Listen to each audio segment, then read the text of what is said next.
The aim of this particular project is to give you essentially a full open stack. We're building a quantum sensor and looking at how we can give access to every part of it. We've developed a PCB and a board and a way of joining everything together so that you can do rudimentary magnetic sensing with effectively off-the-shelf set of parts.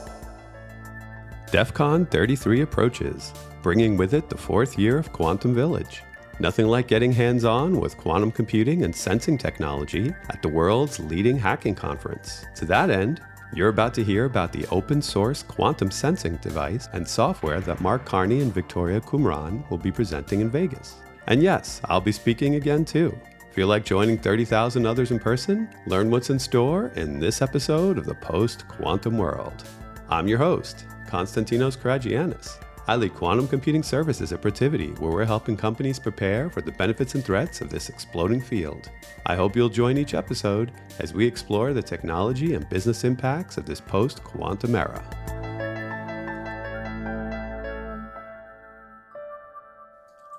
Our guests today are return guests, frequent return guests, my buddies from the Quantum Village, Mark and Victoria. Welcome back. Thank you. Hello. Great to be back. Yeah, we talk regularly, but our listeners only hear you once a year. So here's your moment to to pitch Quantum Village. Our time to shine. Yeah, and of course, Quantum Village is one of the villages at DEF CON, the world's largest, oldest hacking conference. Quite a party in the desert, part of Hacker Summer Camp. So every year I give Mark the impossible task of trying to summarize what DEF CON is in a few words for those who don't know and who haven't heard this before. Have at it. So I think, I don't know, so DEF CON's a really interesting collection of hackers, makers, thinkers, breakers, and technologists of all kinds, colors, creeds, and types. And so we sort of get everyone together in the desert, and there's 30,000 of us, and we have a great time talking and doing things and having that opportunity to really get into the weeds on something. So there are lots of villages. They're kind of like special interest groups. I think there's over 32 at the last count, I think. And we are Quantum Village. So we're not post-quantum village. We're not quantum computing village. We are trying to keep it really broad and get people to start thinking about, what the quantum technological future might be. We know something's coming. There's a lot of money, attention, time, and interest, and science and brilliance going into it. And so in a nutshell, we bring as much quantum tech as we can. Thankfully, qubits are quite small, so we can fit a good few in a handbag. And we bring them to DEF CON and let people explore and learn and start tooling themselves in this technology. So we don't target specific backgrounds. We kind of look at people who are really curious. And we've been really successful. We've been standing room only for all the years that we've run. We're going into our fourth year. And of course, this is the International Year of Quantum. So we're really keen to have a really good show this year. Yeah, good point to make. Quantum mechanics was formalized, let's say, 100 years ago. So that's why we're making such a big deal of it. And it's kind of interesting that it's not a dud year, right? Like there have been some impressive roadmaps and some other things going on that prove that we might be even ahead of the curve of what we thought. And I think Quantum Village achieved a new sort of status since the last show. So maybe Victoria can give us a little taste of what that means. Oh, we have? Yeah, well, you have. I mean, in terms of becoming a certain type of organization, right, in the world now? Well, I mean, we are a 501c3, and since we last spoke, we did have our first sort of overseas event. We had our first Quantum Village at B-Sides London, which was very exciting. That was at the end of last year. And it was very interesting to see, I guess, as you move into different territories and different countries, how they're approaching it, how they're adapting to all the coming, new quantum tech. I think one thing to echo from what Mark said is keeping it broad is really important. I think since we last spoke, that the key thing that probably in our estimation that we've done is that we've managed to do some open source quantum hardware. And sort of release the gauntlet there, because I think there's always been a bit of a blockage there. Apart, obviously, there are lots of academic endeavours that are going on, but I think beyond that, there really isn't very much, and that's something we're really excited to bring in a very DEF CON-y kind of way as well. Yes, so you take quantum and you add hoodies, and you've got DEF CON and quantum. that pretty much covers that right now. So you hit on an interesting point there, of course, the open source, and that was going to be a major part of this. So we should dive in probably into that aspect. So what is open source quantum in general? Like what would you say? That is, you can trade off each other if you wish here. I think up until recently, it's been predominantly been driven by, say, academia. I think isn't it the Kik box that they have? We've also got, obviously, IBM Qiskit that do a fantastic job with their software platform. But I think, the way we're sort of looking at it is beyond that, beyond those sort of institutions that are doing a fantastic job. How can someone, that's not from that realm sort of begin their journey? And usually the easiest way is to get involved. And this is really that sort of area, I think, for a broader interdisciplinary kind of effort. And actually, if we look at the contributors that have been helping us make actually meaningful jumps in recent weeks even, and even if it's the stuff that we're doing in Python or whatever, that they bring to the field that they might not actually otherwise be involved in one of these sorts of projects because they're not, I don't know, a very specific skill set that say like the sort of fully funded open source endeavors are seeking. Yeah, so when people normally think of that, and I'll let Mark jump in, but when people normally think of open source, they think of, in this case, there's like a software interface or something, and you're allowed to touch like this Qiskit, like you say, right? Yeah. But I'd love for you to explain to listeners that there's a little more than that, and you can dig in more levels and do different things, right? And skill sets, like you said. It's not just that I'm able to program in Qiskit, but I'm able to do other things. So maybe Mark can expand on that a little too. Yeah, so the aim of this particular project is to give you essentially a full open stack.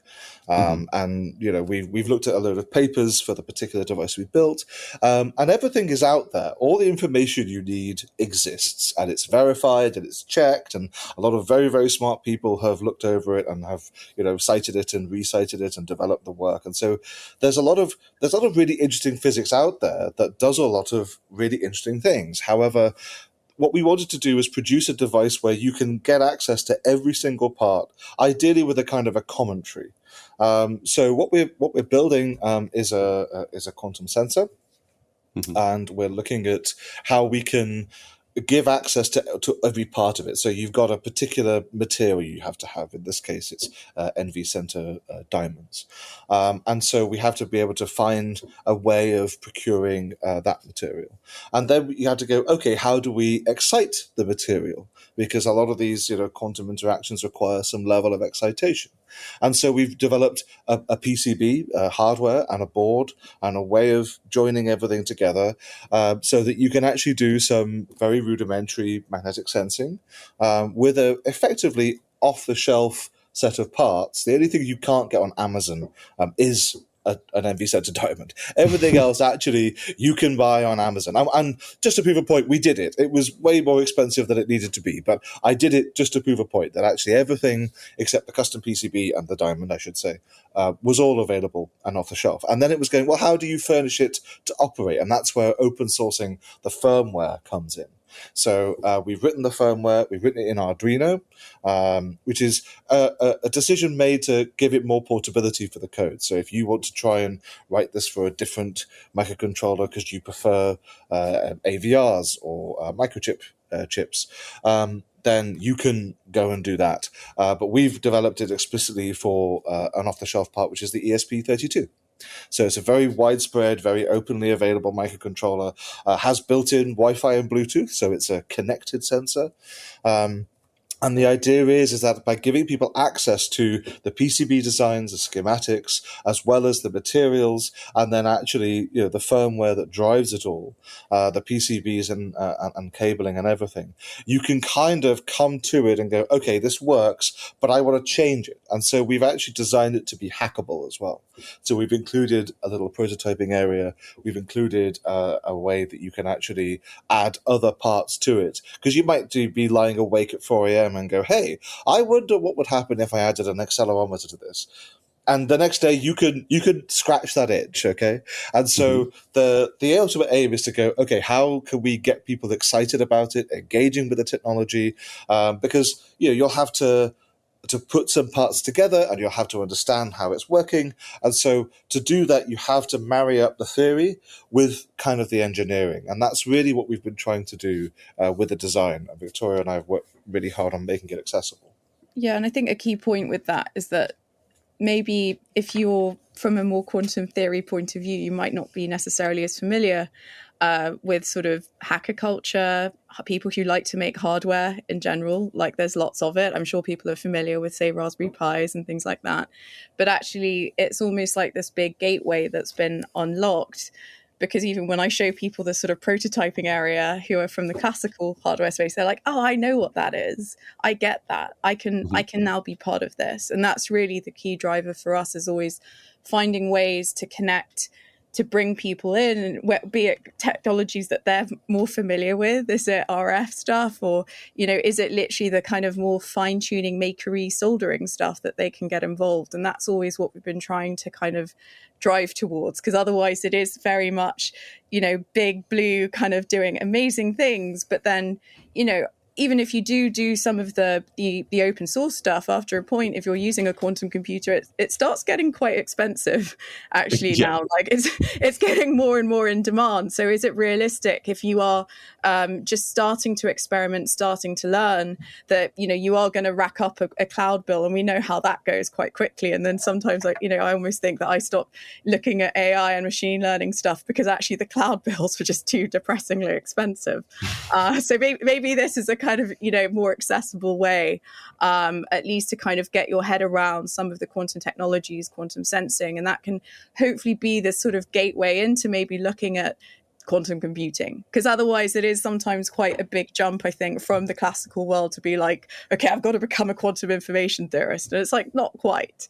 Let's find different ways, and obviously it's fun, and DEF CON's supposed to be fun, so there's lots more, I think, that will be revealed that's really exciting in store. And I encourage anyone who wants to get involved as well to do so, because I think where we've seen really great value is not necessarily people who are in the field, because they're actually quite busy with all these accelerated timelines, but it's actually other people who've got very, very amazing adjacent skills that actually are very complementary.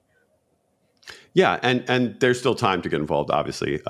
We're recording this well before the show, and the show is August 7th to August 10th. So when you hear this, you still have some time to get to the desert.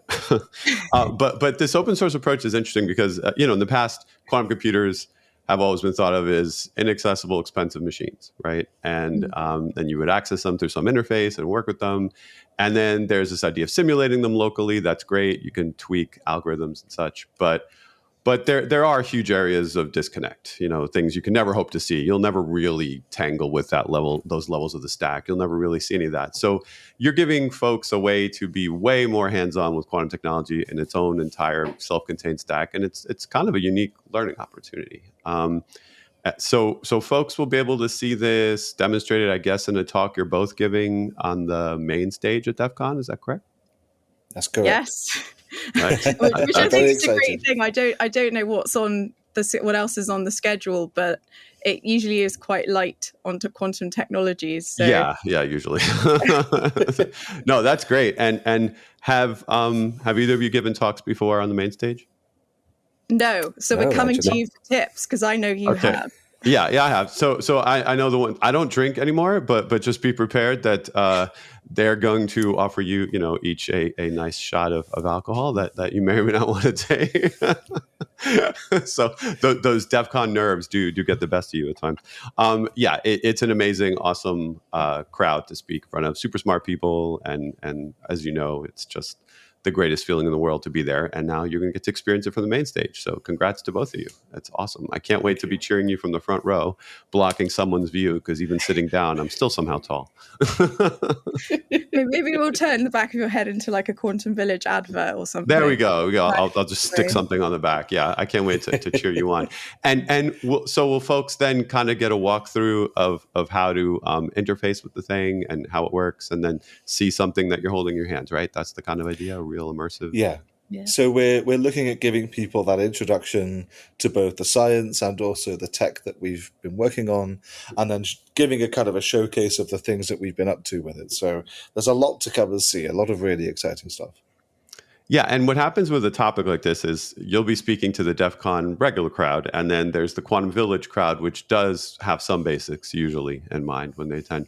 So you have to keep that in mind, right? How you tweak the talk for folks that this might be their only quantum thing they've ever attended, that one talk. Absolutely. And I think that's always been almost a bit of a challenge that from the outset, I'm not sure I quite conceived at how different these sort of tribes are, because I think the more you work in tech, the more you realize it's often like a human problem, not necessarily like a tech problem, or a tech challenge. We reframe it and say that you've got different ways of thinking, different tribes, and they've got different priorities. Even if you look from the security side, even when I talk to the more kind of like typical standard sort of corporate security executives, like some of them are like, you're wasting your time with DEF CON, or this is hackers, or this is low level, why would you want to do that? And then there are other people who are like, this is the coolest thing ever. And then there's that element, that crossover even to the quantum side, where they're like,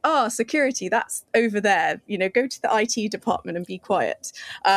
You shouldn't be getting involved, that's not your jurisdiction. And actually, I think from our point of view, it is really this kind of design engineering thing that we're kind of encountering, and that we can actually have a really good sort of way of getting ahead, getting people involved earlier on so they can help kind of shape it.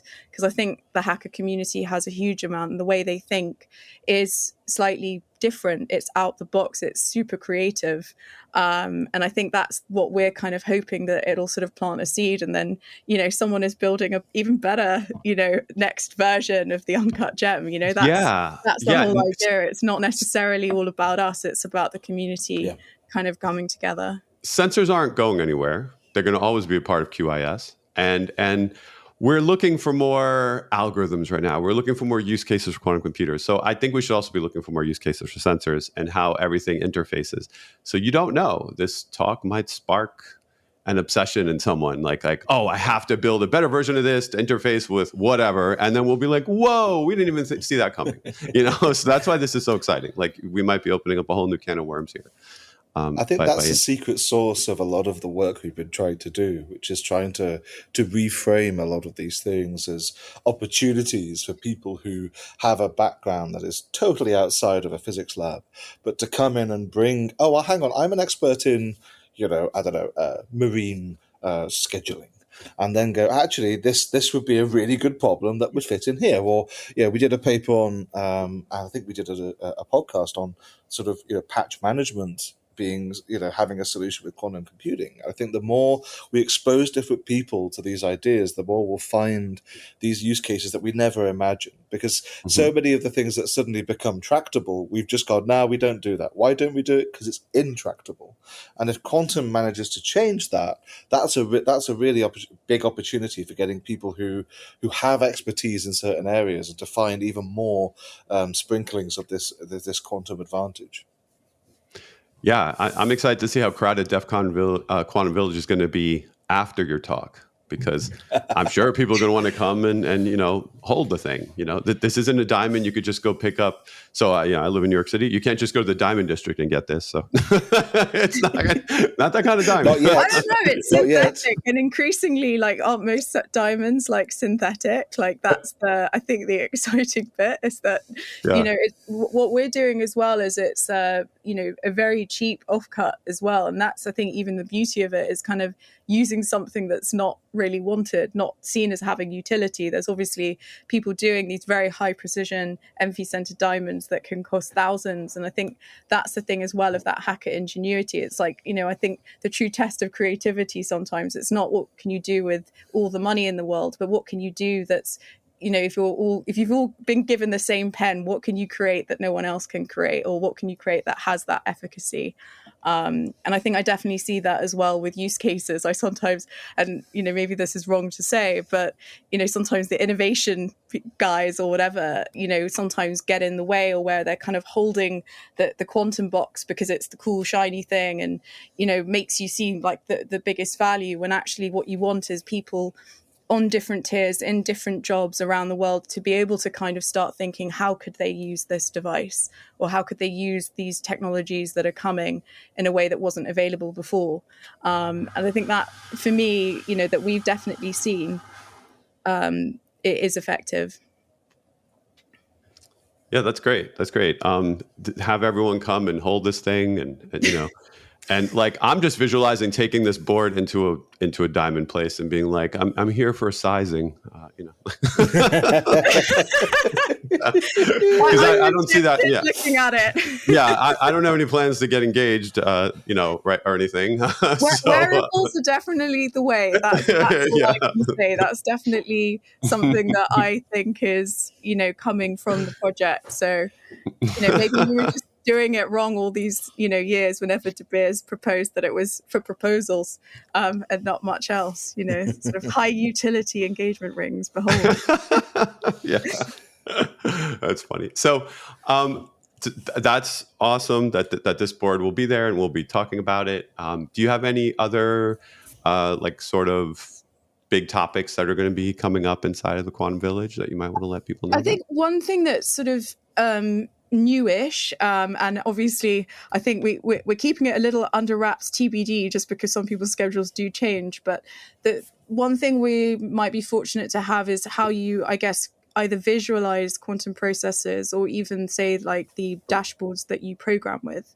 And there might be one or two talks on that, and I think that will be really fantastic to get people who I think do learn in a different way, myself included, where you might be more visual, and actually like sort of Dirac notation or kind of algebra isn't, when you're looking at it at kind of equations, that might be off-putting.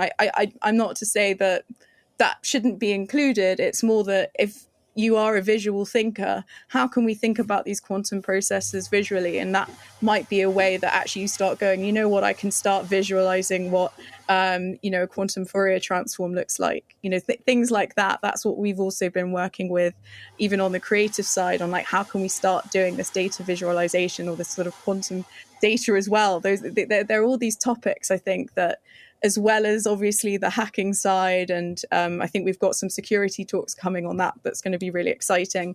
But it's also kind of, how do you start learning? Because I think there's still a big education piece that for a lot of people, finding their way in is really important. Otherwise, a lot of us are going to get held back, I think, otherwise.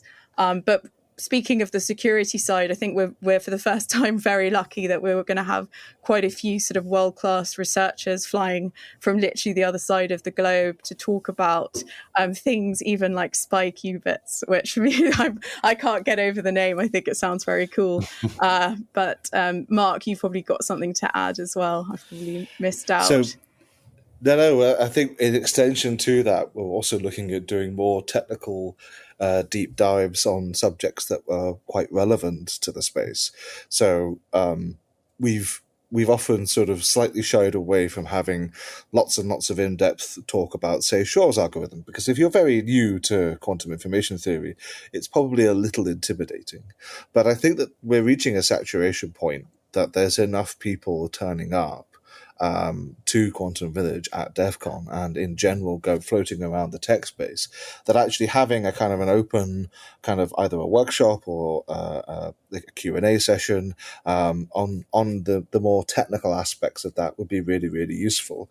And also engaging people like your good self, Konstantinos, where we're trying to get just these perspectives of people who are practitioners and who are actually doing things in the space to go, hey, this is what I'm seeing.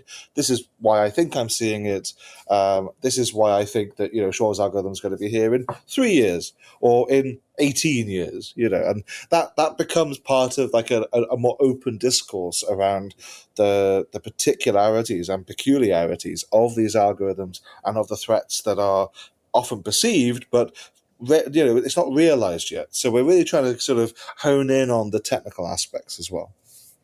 Yeah. So I'll definitely be posting some details about my post-quantum panic talk when we've nailed down like when I'm speaking and all that good stuff. PQP is here. PQP, yeah. So there's a trick to it, right? Where I'll be speaking, which stage, and all that. And once we figure all that out, I'll let everyone know. So yeah, I'm excited to participate. As always, I kind of see myself participating until Quantum Village is no more, which isn't going to happen.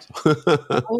No, because hopefully we've got more expanding. So that beyond DEF CON, which is exciting. But no, we're really thrilled to have you speak again. And I think, one thing that we've always had to be quite careful about, I think even when you talk about sort of Shor's algorithm and things like Regev's algorithm as well, and that sort of field is like, I guess, not saying this is the answer, this is the way, but more like how to teach people to think about it, that when they're parsing news or updates, they don't need to just sort of hit repost or whatever and not really think about it, but actually they might want to read what's being put out there and actually start building their own model. If they are a vendor or whoever will need to protect themselves, they can start actually sort of cluing themselves up and start becoming experts in their own right. And we've been very fortunate to have people like yourselves that are willing to do that knowledge exchange, because I think it's also like hitting it from different points of views. I think even when you look at Craig Gidney, who came out of Google with a paper recently, like, not critiquing the work in particular, but from my understanding, I think he is a software engineer, not necessarily a physicist. Maybe I'm wrong there. But I think, even noticing that it's not just a certain type of person or sort of persona, but different skill sets. And that's something we're trying to kind of push the dialogue with and really are looking to feature. And if there are people who feel they've got a unique, perspective on it or a topic they want to break down, we're always all ears, because we are doing more villages. I will plug one, and that's Quantum Village at B-Sides, Delaware. And so that's going to be our first East Coast event, mid-November. So I think it's November 15th on a Friday and Saturday, and it's very kid-friendly as well. It's a very different space to DEF CON. If anything, I always feel it attracts people from the East Coast that refuse to travel to Vegas or don't need to or don't want to, whatever, which actually makes it more exciting, because you have people who work at MITRE and all these companies around Virginia, DC, New Jersey, like in that sort of tri-state area in Delaware, and actually like there's another opportunity where we'll be hosting sort of 2 days worth of talks if people are interested in contributing or getting involved. That's also another avenue. And also I think it's, like $5 or like free or something for entry. So, making sure that things we do are accessible is also really important, because I appreciate it's not always viable for people to travel to Vegas. Although, of course, we try and record everything and put it on YouTube. Yeah, Vegas is the most fun, though. Absolutely. Yeah. Absolutely. We're also having our first affiliate event being run in Buenos Aires in Argentina at Echo Party. So that's coming up, I think, later this year. And that's looking to be really, really fun. I think the folks are coming up, actually, to Vegas to see how it's done. Will be there at Quantum Village. So if anyone wants to interact with Quantum Village Argentina, or maybe you have reached a Konstantinos in Argentina and there's someone who wants to get involved, sharing that now, because they will be there and interacting. And we're trying to also help, give people a space where they can kind of also like meet all the experts and start getting clued up and organizing their own events as well. Yeah, I had a chat with them, and I guess we'll be chatting again in Vegas. We'll see what other potential travel is coming my way. We'll see. Nice. And we're worried about things like timelines and how soon to Shore's algorithm and all that. Yeah. But of course, we're going to be doing awesome things before we're destroying all cryptography. And that's why it's great to see the open source approach and having people be more involved in getting hands on, because we don't know what use cases are coming, and I'd love to see some DEF CON Quantum Village attendees be at the forefront of coming up with new, ideas. And they can be in security, like of course Mark's great paper on the kill chain, which I like to bring up every once in a while. It's made its way into things like the classic modules that you can install. It's classic with a Q, of course. I think it's being tested out with a very large, if not one of the largest telco companies in US, and I can see other platforms and hardware companies actually referencing it. So it does show you. I know Mark has a PhD in pure maths, but it does show you that you don't need a sort of PhD in quantum physics necessarily.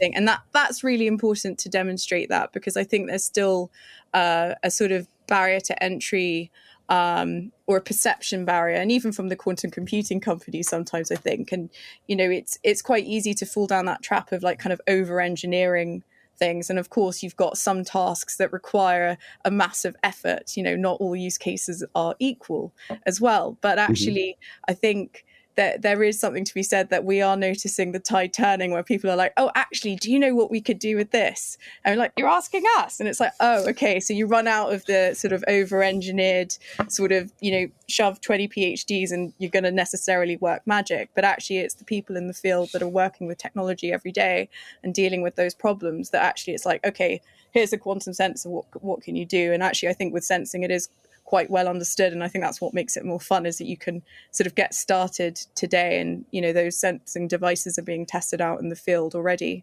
and showing promise. There's obviously more development that's required, and that's why I think it also makes it exciting that if you're thinking about it career-wise, is that is a valid pathway as well. Are there other graph problems to solve like that paper? Are there other things to use these sensors for? What other security use cases can we come up with for quantum computing? I'm assuming a lot of Quantum Village attendees at DEF CON are going to be thinking about security use cases, offensive and defensive. So I'd like to see what comes of the latest year's batch thinking that's going to occur at this event like that. I'm super excited. It's August 7th, August 10th. I can't wait to be a part, as always. And did you have any last thoughts to share before I let you go? Ooh, not anything that philosophical from myself, but I'm trying to think if we didn't forget anything. I think I'd just add that, we're going to have a quantum capture the flag competition again. We're going to have some great workshops and talks. We're also going to be looking at how we can build out what we're doing and get more people involved, get more organizations involved in our projects and our work. So definitely watch this space. And if anyone wants to reach out, hello@quantumvillage.org is always open. Yeah, I think the one thing I'll add with that's been very interesting is that people with the materials, they are very curious to see what we can do. And I think, even in looking at next stages, and I won't even dare say what I've been looking at, because people are like, you want to build an interconnect or whatever. But actually, the materials are presenting themselves. And as they become more and more accessible, it's actually like, okay, how can we do the next sort of open source project and build on that? And I think, even with diamond material, like how are we going to do like a small kind of mini diamond quantum computer? We've been looking at NMR and other things, but even with some of the materials, you're like, oh, I don't really want to be getting involved with that. So I think from us, if people want to get involved now, like reach out, because actually the timeline for hardware always takes a bit longer. So the sooner the better. Well, I would suggest pushing on those ideas, because as recent history has shown, you'll probably get acquired by a major quantum computing company and become part of their roadmap. If we weren't a non-profit, maybe. But yeah, I know. So, But yes, a lot of there have been a lot of sort of heavy shoppers out there. It's yeah, very truly, impressive. truly. But for now, it's open source and a nonprofit, and lots of fun stuff that you could play with in person very soon. So I'll see you both in the desert. Looking forward to it. Amazing. Great to chat to you as always. Thank you very much.